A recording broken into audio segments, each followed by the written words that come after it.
Jiwa penuh kebajikan. Entah kenapa sejak kecil aku selalu menyukai kebajikan. Mungkin karena banyak orang yang kukenal meneladankan kebajikan kepadaku sebagaimana yang dilakukan almarhumah ibuku. Beliau sering membeli buku bukan untuk dibacanya sendiri, namun semata karena kasihan kepada penjual buku keliling yang menawarkannya kepada kami. Ibuku melakukannya bukan karena kaya raya, tapi karena kaya hatinya. Memiliki jiwa kebajikan selalu membuatku bahagia. Seperti saat aku menolong guru biologiku di sekolah dengan membuatkannya alat peraga. Aku mencontohnya dari buku, ku perbesar seukuran alat peraga. Guruku bahagia sekali menerimanya. Teman-temanku sekelas pun mendapatkan manfaat darinya. Melakukan kebajikan tidak harus selalu mahal. Tapi kadang kebajikan juga memerlukan aksi heroisme. Aku pernah menggagalkan pencopetan di sebuah kereta. Aku dikeroyok oleh para pencopet yang ternyata tidak sendirian. Berdarah wajahku sampai mau mati rasanya. Tapi Allah masih melindungi hambanya sehingga aku selamat dari kematian itu.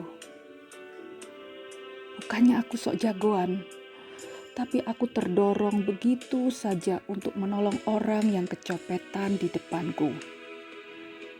Mungkin semua itu kulakukan karena jiwa kebajikan benar-benar tertanam dalam diriku. Menerima kebaikan orang lain juga bagian dari jiwa kebajikan. Pernah suatu ketika seseorang yang tidak lebih kaya dariku memberikanku sebuah pakaian bekas. Aku menerimanya dan mengenakannya. Dia bahagia sekali melihatnya. Suatu ketika di tahun 2010 di Maryland, USA, Pak Hadi yang ditugaskan mengantarkan aku kembali ke hotel di Washington DC sengaja membawaku ke rumahnya dahulu di Virginia. Dia tahu aku sudah lama merindukan masakan Indonesia. Beliau sudah menyiapkan hidangan sayur lodeh yang sangat sederhana, namun terdiri dari bahan-bahan yang harganya mahal diperoleh di sana. Benar-benar aku menikmati kelezatan dan jamuan sederhana itu. Pak Hadi begitu luar biasa memuliakan tamunya, meskipun aku bukanlah siapa-siapa.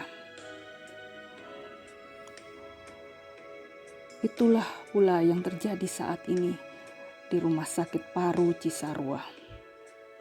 Aku tak bisa berkata apa-apa setelah dokter di rumah sakit memutuskan untuk isolasi pasca hasil ronsen dan cek darah yang tidak menggembirakan. Bukannya apa-apa, aku sering tidak bisa menikmati masakan di RS.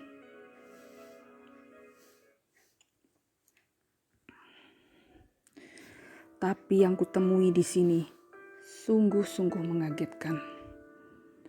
Menunya sederhana, tapi rasanya luar biasa.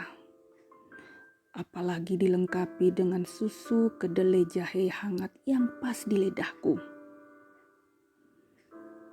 Aku selalu lahap menghabiskan setiap jatah makanku. Makan yang lahap adalah bagian dari terapi penyembuhan. Aku sungguh-sungguh berterima kasih kepada juru masak di rumah sakit ini.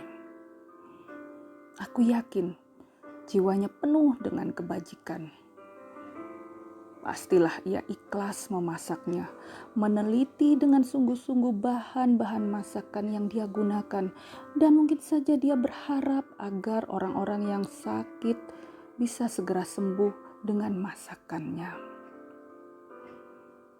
Aku berdoa semoga Allah senantiasa memberinya kesehatan dan memberkahi kehidupannya. Hari ketiga isolasi di Rumah Sakit Paru Cisarua. Hari ke-6 pasca swab tes pertama positif.